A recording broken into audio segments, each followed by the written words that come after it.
The Royals won't be on Sunday Night Baseball this year. Do we take issue with it? We'll dive into it in this edition of Locked On Royals.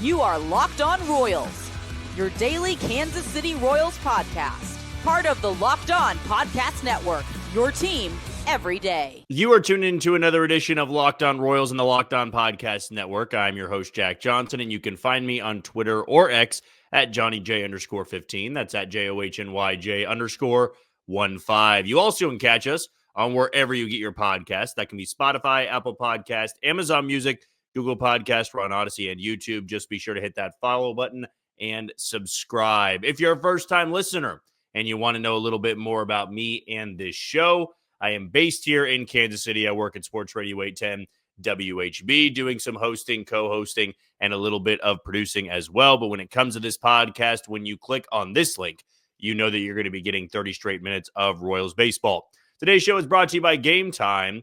Download the app, create an account, and use code LOCKEDONMLB for $20 off on your first purchase. And if you tune into our episode on Tuesday, I had mentioned that I was in the process of renovating the backdrop here for the podcast. That is if you watch on YouTube. If you listen on one of those apps, this doesn't really apply to you. But as you can see, not even close to being finished just yet. That should be up, I would imagine, by next week's shows, just because we have a Friday episode tomorrow. Won't have anything in place by then, or everything, I should say, in place. But yeah, we're about 60 to 65% of the way through. As you can see, all the memorabilia is off to the side right now. We don't have it all in the backdrop. But again, I think what you're tuning into is more so of what I'm saying, not so much what is visually appealing for at least this episode, for this week, because we haven't had the same backdrop as we usually do. Also with the audio, I did go back and listen to our Tuesday episode. Not sure what happened there, why we had more of the background noise and kind of an echoey sound. But as far as I know, we have that complete right now. Since I am recording this, I'm not able to hear myself as I'm doing it. But when I did some tests earlier, it sounded back to normal. So I do apologize for that. I believe I have everything fixed, so that shouldn't be an issue moving forward.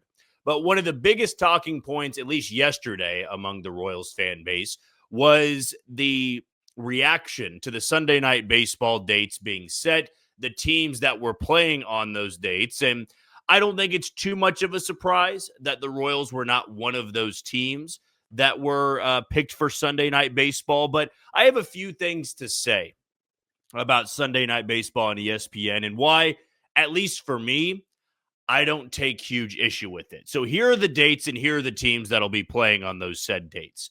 They'll kick things off on March 30th with the Braves and the Padres. Then on April 6th, they'll have the Cardinals and the Red Sox. April 13th will be the Cubs and the Dodgers. April 20th will be the Padres and Astros. April 27th will be the Phillies and the Cubs. May 4th will be the Dodgers and Braves. May 11th will be the Phillies and the Guardians. May 18th, Mets and Yankees. May 25th, Dodgers and Mets. June 1st, Yankees and Dodgers. June 22nd, Mets and Phillies. Haven't decided the first game on July 6th, but the nightcap will be Rangers and Padres. And the last one they have listed, August 17th, would be the Mariners and the Mets. So the Mets dominate that run from May to August, being on Sunday Night Baseball 4 times, I believe it is. And one thing that was pointed out to me that I didn't catch the first time around, there's no American League versus American League matchup in this. There are National League versus National League matchups, but there's no AL versus AL on Sunday Night Baseball. So those are the teams you have listed out there. To me, it doesn't come as much of a surprise that the Yankees are on it a lot, the Mets are on it a lot, the Phillies are on it a lot, and the Dodgers are on it a lot. I'll throw the Padres in as well because they're on it 3 times. Those are teams that will have close to sold-out environments. They will generate a lot of eyeballs. That's why ESPN picked them. And I think when it comes to the Royals, now they certainly do have the appeal, and they have the pull of having a franchise and MVP-type player like Bobby Witt Jr. But you have to factor in a couple of different things when it comes to placing your team on Sunday Night Baseball. So, for example, the Royals weren't the only team that were snubbed here. I mean, it's kind of surprising that somebody like Cleveland who did win the division, and I'd imagine that's why they were picked for May 11th, because it was the Phillies going up against the division winner on the American League Central side. But the Guardians are really that only team that stick out, is not one that generates more eyeballs than, let's say, the Yankees or the Dodgers or the Mets. It's no knock on Cleveland. I think anybody from the American League Central that would have been that spot would have been seen as the outlier. I mean, because you just have some of these massive market teams out there with superstar players. And I know Jose Ramirez is certainly a superstar player for Cleveland, but the Guardians are to me, the only team that really stands out. Maybe St. Louis is another one, and I promise I'm not saying that because it's a Royals podcast, but they're the other smaller market team that's not really comparable to the Dodgers, Yankees, Mets, or Phillies, or even the Padres for that matter. That's why those teams are on it so often throughout Sunday Night Baseball. So the Royals are not the only team that got snubbed in this. The Brewers, who have won the division the last 2 years in the National League Central, they're not on this list. And I do think Milwaukee brings great crowds, and it would be a great matchup, but that's just not what Sunday Night Baseball in the past has gone for. So it's not like the Royals were circled as that team is, oh, we're going to leave them out of it. So that's point number one. There were other teams out there that were good that weren't selected for Sunday Night Baseball. I understand that. I think a lot of baseball fans have grown tired of what Sunday Night Baseball has become, which prior to this year, it always felt like the Yankees and Red Sox were playing. But again, I mean, that is the number one rivalry in baseball, and it's one of the top rivalries in the sport. It's not the same as it was back in the mid-2000s and the early 2000s for that matter, but it's still baseball's biggest rivalry, in my opinion. So that's why you have those teams constantly popping up. You've got the Dodgers on this lot, the Phillies on it. They're going to leave out smaller market teams, and that includes the Royals. Number 2 on this list. The Royals don't have a really great Sunday game matchup. I went through their schedule, every single Sunday slate, and tried to find where I could nitpick this schedule and say, wow, they decided to go with this game over the Royals and whoever they would be playing. I found 2 matchups on Sunday that would be technically good matchups, or at least generate some interest type of matchups. I got April 6th, which right now Sunday Night Baseball, and we'll have the Cardinals and Red Sox. The Royals play the Orioles in Kansas City on April 6th. You would have Bobby Witt Jr. versus Gunnar Henderson. It's also April 6th in Kansas City. It'll be freezing. I know it'll be cold up in Boston as well, but the Cardinals never go to Fenway. That's probably why that matchup is there. The Red Sox have also been uber aggressive this offseason and tried to bring in talent, and it's the Red Sox. They're going to generate some interest. They're going to have the eyeballs on that game. So I understand, as much as it pains me to say, I understand why the Cardinals and Red Sox were picked. The other game, and really the only other game that popped to me that Sunday Night Baseball has a date set for, the Royals do play the Dodgers, I think on June 29th, if I'm not mistaken. They don't have a June 29th Sunday Night Baseball game, so we're just not counting that for this point in time. But June 22nd was the other matchup I saw that would have been great for the Royals to be on Sunday Night Baseball for, which was Kansas City on the road in San Diego against the Padres. You'd have Tatis versus Bobby Witt Jr. You have Machado. The Padres also have a great rotation. The Royals have a great rotation. It's San Diego. Would have been a great crowd. But you have the Mets and the Phillies on June 22nd, which is Juan Soto versus Bryce Harper. So I don't think the Royals and Padres would leapfrog or take first place in their picks over a team like the Mets or over a team like the Phillies. It's just the way Sunday Night Baseball works, and that's why you have to go through a couple different things here when selecting teams. And I'm not trying to be an apologist for ESPN, because I'm also not a huge fan of Sunday Night Baseball, which leads me into point number 3. I don't think Sunday Night Baseball is what it used to be, and I don't think I am in the minority when it comes to that. I mean, Sunday Night Football in the NFL is a big deal because you play a 17-game schedule. You're on Sunday Night Football 2 or 3 times. You obviously are a prime time team. You are picked because you get a lot of eyeballs. You get a lot of views. And here in Kansas City, the Chiefs are on Sunday Night Football a lot. You kind of become numb to it. But Sunday Night Baseball is different because there's 162 games. And even the best baseball fans out there, the most passionate baseball fans out there, don't sit around on the Sunday afternoon and go, man, I can't wait for this Sunday night game. Because if it's in May or June, there's not a lot riding on that game. It's just a nighttime atmosphere on Sunday, and you usually get two teams playing against each other. But it's different in baseball. I will say this, in the past, especially if you were a Royals fan, it mattered if you were on Sunday Night Baseball because you weren't on Sunday Night Baseball a lot. I think a lot of Royals fans remember back in 2015 when the Angels came to town. They were on Sunday Night Baseball. Kendrys Morales had the walk-off. You remember that because they haven't been on Sunday Night Baseball too many times after that. There was one time Kansas City was on it when they were in Boston at Fenway. Adalberto Mondesi had a coming-out game. I think that was in 2016 or 2017. But you can count on one hand how many times they have been on Sunday Night Baseball. My preference, I would much rather get a Saturday Fox game.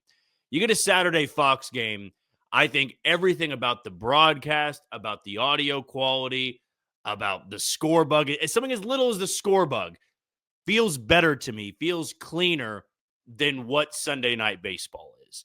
And I hope that one day Sunday Night Baseball gets back to that level where everybody really cares. It's just hard to get the average fan to care about a May game on Sunday night just because they moved the game back a few hours and you do have two prominent teams. But it's hard to get somebody to truly get invested until late in the season, until September, when that game may decide the division or that game may decide a wild card spot.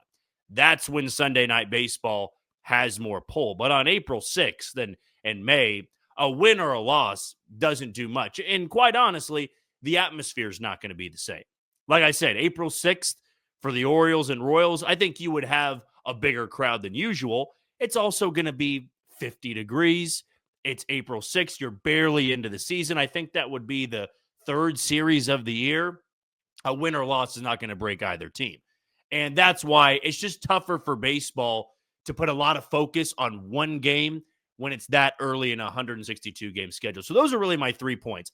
Personally, I'm not too upset with the Royals not being on Sunday Night Baseball because they just didn't have a lot of great matchups. And if they did have a great matchup, the same day, bigger market teams were playing against each other with more superstar players. Like I look at that Royals and Padres game and I say, that's perfect. That's later in the season. San Diego, Royals and Padres don't play each other a lot.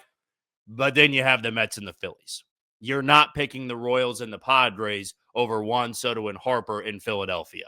You're just not going to do it. And the Phillies and Mets hate each other. The Mets eliminated the Phillies. There's a big rivalry there, and the Royals and the Padres don't have that. So hopefully one day the Royals can become that team, but sometimes small market teams just don't get that type of treatment. They don't get picked very often for stuff like that. The Brewers, who I brought up, back-to-back division champs there. They won 95-plus games, I feel like, every other year. They weren't picked for this. And I'm sure they're pretty peeved that the Cardinals were picked and they weren't picked to represent the National League Central. Also, the Cubs were picked, but the Cubs are a bigger market in Chicago. So those are some of my thoughts on the Royals not being on the Sunday Night Baseball slate. All right, we'll take our first break of the show. When we come back, right now the Royals have the same outfield as they had last year. It wasn't a productive outfield. Do I really think as we get closer to pitchers and catchers reporting and the first full squad workout that outfield remains the same?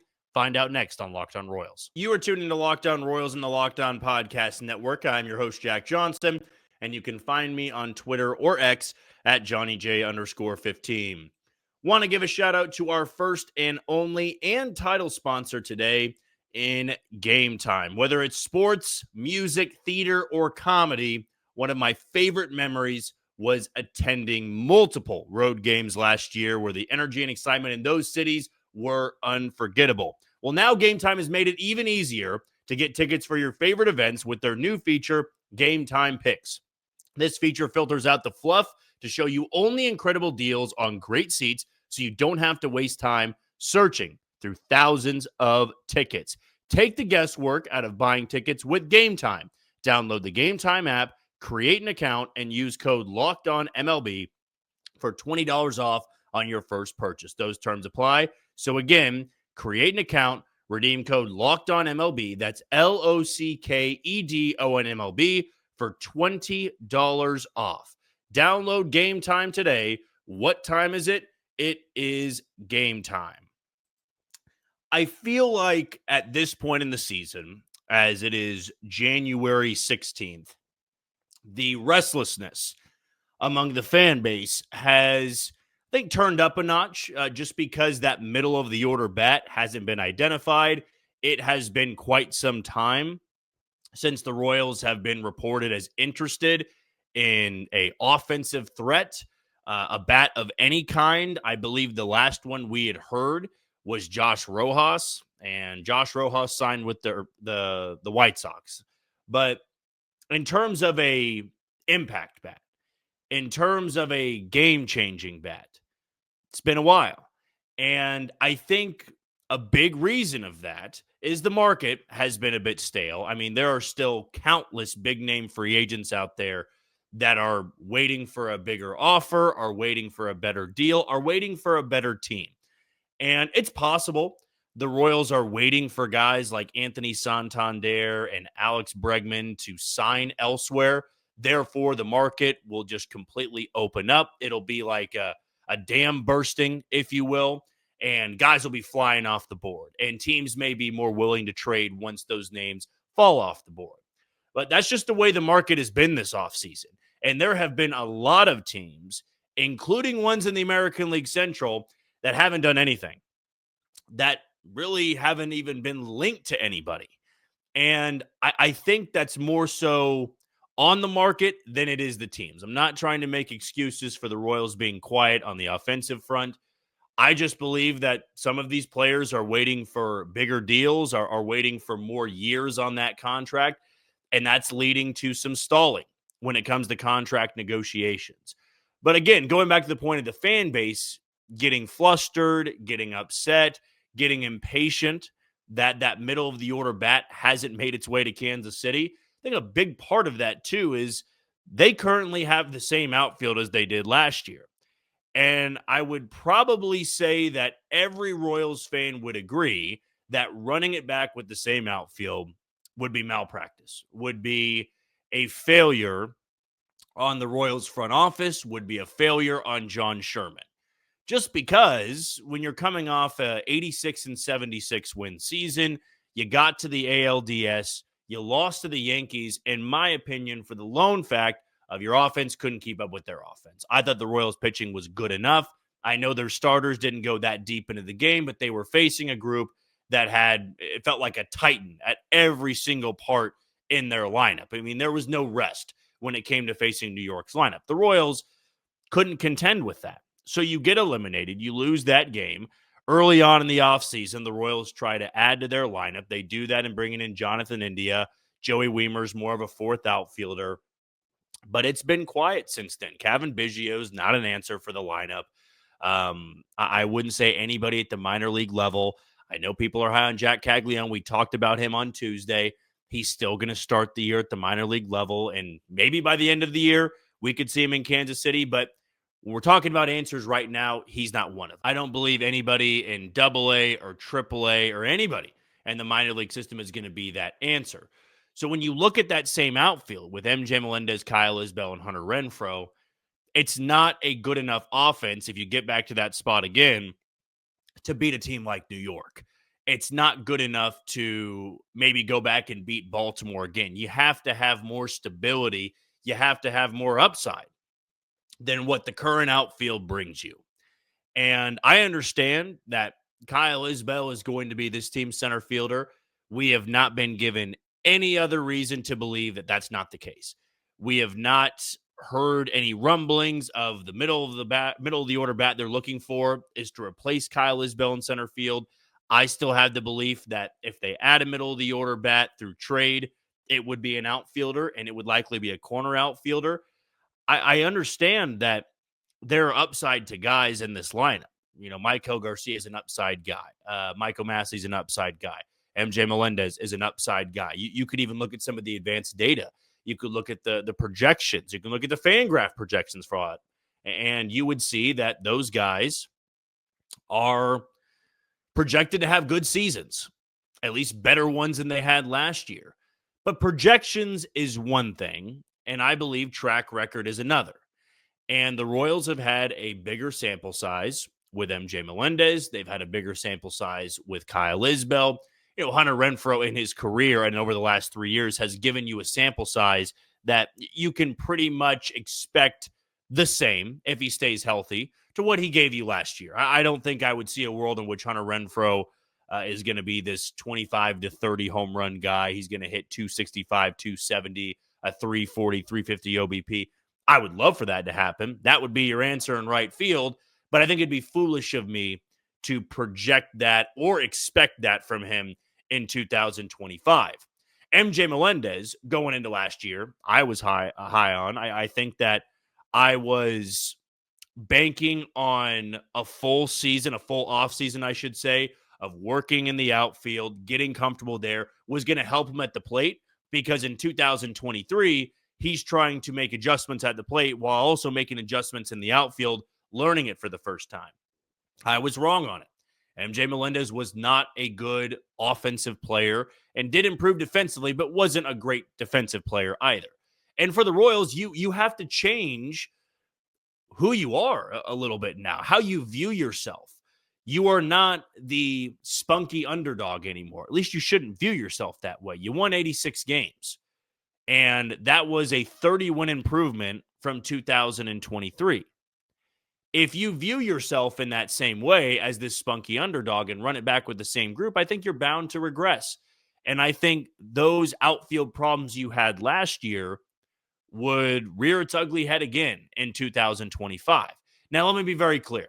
As I said on Tuesday, as I'm going to say again, I believe that there will be a new outfielder and a starting outfielder come opening day. I do not think that they are going to run back the exact same outfield. I think they view MJ Melendez as somebody that is going to be on the big league roster, but not an everyday player anymore. And we saw that toward the end of the season. He wasn't starting every single game. He wasn't playing against lefties. And I don't think the Royals are going to go into 2025 wanting to platoon a couple different spots, because I think there's a world in which Joey Wiemer has a good spring training, has good defense, that defense improves, and he could platoon a little bit with MJ Melendez in left or with Kyle Isbell in center, but you don't want to platoon every single spot in the outfield. You want to have a mainstay, and you want to have somebody who can give you big-time production from a corner outfield spot. Whether that be through free agency or whether that be through trade, I think there's going to be somebody new out there in the outfield, because I do not believe J.J. Picollo and John Sherman are satisfied. I think they're trying to wait out the market and find the right fit for the right price. And if that patience pays off, well, then I don't think we're going to be complaining too much in spring training about that outfield, because you'll take Kyle Isbell's defense out there and he's in the 9 hole. If he hits 235, 240 next year, you're not complaining too much. But Hunter Renfroe looks closer to what he did in that May to late June, early July run. You're not going to complain too much about Hunter Renfroe. But if he's also not durable, you're going to need to have an answer for right field if Hunter Renfroe is giving you 85 to 90 games next year. So a part of giving you that cushion and giving you that comfort is finding somebody that doesn't just give you good production at a corner outfield spot, but really good production. I'm talking about being a top 4 hitter in that lineup. And there are guys out there. It's more so about, are they affordable? And that, to me, is what it's going to come down to. The market eventually is going to start seeing guys fly off the board. We're getting closer and closer to spring training. Those guys understand, based off the results of last year with those top name pitchers that waited it out, waited through spring training to get a deal, signed a 1-year deal, and then weren't very good and missed out on millions and millions of more dollars this offseason. That's the bad way to approach it. They're probably going to have to lean in a little bit and side with the teams giving them those offers if they want to have a full successful season. Once that happens, you're going to see more names, in my opinion, get linked to the Royals, get linked to other teams out there. It's just a matter of when is that market finally going to open back up, because it's not just with offensive players. The reliever market is ice cold right now. The starting pitching market is ice cold. It has been a very unique type of offseason in these last couple of months. I can't recall a time in which the market was this stale, where there's been no movement. There hasn't been movement for quite some time. But one of these guys is going to go off the board, and I think within a week, you're going to see a lot of those other top-name guys fly off it, and that could open up some opportunities for the Royals to strike a deal to get a new outfielder and middle-of-the-order bat for this club in 2025. Okay, we're going to take our final break of the show. When we come back, we are going to pay tribute to a legend in the broadcasting community, in the acting community, commercial community, whatever you want to say. But Bob Uecker sadly passed away this morning at the age of 90, a baseball icon and a sports icon at that. Definitely want to pay tribute to him next, coming up on Locked On Royals. You are tuned into Locked On Royals and the Locked On Podcast Network. I'm your host, Jack Johnson, and you can find me on Twitter or X at JohnnyJ_15, and listen to us on wherever you get your podcasts: Spotify, Apple Podcast, Amazon Music, Google Podcast. We're on Odyssey and YouTube. Just be sure to hit that follow button and subscribe. Sad news this morning, right before I did this podcast, actually, was that the Brewers announced via their Twitter page that longtime broadcaster and former player Bob Uecker had passed away at the age of 90. He was in his home. He was on hospice, I believe, over the last couple of weeks. So this had been expected in the coming days. Still doesn't take away the sting for the baseball community, because I don't think there was one broadcaster out there, mainly because for a lot of non-Brewers fans or non-Cardinals fans, you had that first introduction, if you will, to Bob Uecker, maybe on the acting front in Major League, also on the Johnny Carson show. MLB Network did a great tribute for him. It was about 8-9 minutes long. I strongly encourage everybody to go and watch it.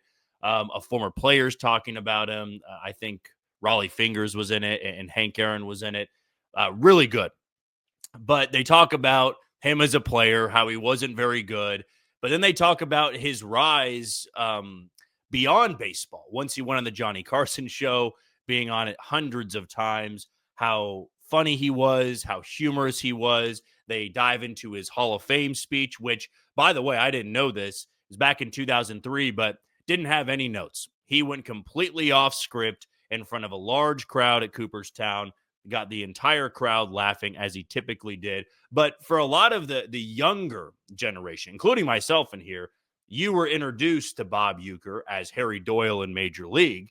And even though some of the other Major League movies after that weren't as good, I always thought that Bob Uecker was great in every single one. I thought he was the funniest part in all of those movies. He had lines in those movies that are still brought up today. For a lot of baseball fans, I would say that Major League is in your top 3. And a big reason why it's in your top 3 is because of Harry Doyle, a.k.a. Bob Uecker. But still, I thought what was so unbelievable about his presence in the baseball community and also the acting world is that he never left the booth. He was always broadcasting games. It didn't matter if he was on a show, he was on Johnny Carson, he was doing a movie, and he was never a prominent part in Major League where he's got, 30, 35 minutes of screen time. I mean, he was there for snippets. So it's not like he had to go leave and be on set for days and days and days. He was a very busy man, though, but he had the great beer commercials as well. I'm probably down in the front row. I know we'll get lots of comments on that. Already got a few comments on Twitter about that being their favorite Bob Uecker moment. But what more can you say? There probably is not a more beloved baseball broadcaster, maybe next to Vince Scully, but Bob Uecker was different. But I think, again, going back to that point of what was so amazing about him is that he never left the booth. He was doing Brewers games all the way up until, I still believe, last year. I think he was still doing Brewers games last year, and probably up until he got sick, was going to be going back to have another year in the booth in Milwaukee. But to have that type of talent going from the 70s, 80s, 90s, 2000s, 2010s, seeing the transformation of baseball, I think one is really beautiful. We here in Kansas City have that with Denny Matthews, seeing this progression in the sport, but him always being a constant. And I think that allows baseball fans to basically think of their team as that broadcaster, right? When you think about Denny Matthews, you think of the Royals. When you think about the Royals, you think about Denny Matthews. I believe it's the exact same way with the Brewers. That Brewers fans, when you think about Bob Uecker, you're thinking about the Brewers, and Brewers think about Bob Uecker. And when you have that type of pull, when you have that type of prominence in the sport, it makes you a special person. But it's not just what you did, right? You know, if he was just a great broadcaster and he was phenomenal at calling games, that's one thing. But the fact he was so loved within the community, the baseball community, beyond that, he was introduced to a whole different world beyond baseball and becoming more popular. He was a comedian. He got along with everybody. There's great stories. Norm Macdonald tells great stories of him as well. There's not one commercial out there, in my opinion, that you can get through with a straight face. All of them are going to make you laugh. Every line he had in Major League was going to make you laugh. So a sad, sad day that Bob Uecker has passed at the age of 90. Your favorite Bob Uecker memory, story, anything you got, let us know in the comment page below. Would love to hear it. Would love to go over it a little bit too in tomorrow's edition of a Mailbag Friday. But that's going to do it for us for another edition of Locked On Royals and the Locked On Podcast Network. I've been your host, Jack Johnson. Thank you for making Locked On Royals your first listen today. For your second listen, find Locked On MLB as baseball guru Sully brings a daily blend of humor and baseball, keeping you updated on every rumor and story throughout the offseason. Find Locked On MLB on YouTube or wherever you listen to your podcast. Tomorrow, we're going to bring you another edition of a Mailbag Friday, but until then, you take it easy, Kansas City.